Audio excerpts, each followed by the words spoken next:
Ci mau kemana lagi, Ci? Nasi telur yuk, nasi telur. Oh, nasi Spesialnya telur ada doang. di bumbu racingnya, bumbu khas Pontianak. Oh, yang itu loh, yang kayak Pontianak gitu loh. Ini coba yang komplit aja ya, satu ya.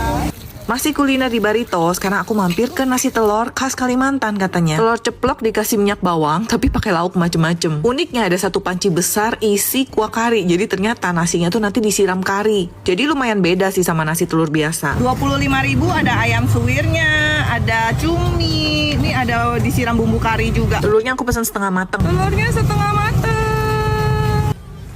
Karinya tuh mirip kari Jepang gitu. Ayam suwirnya gurih, pedas. Cobain cuminya ya. Cuminya cumi asin gitu, cocok nih sama bumbu kari. Bawangnya ini wangi.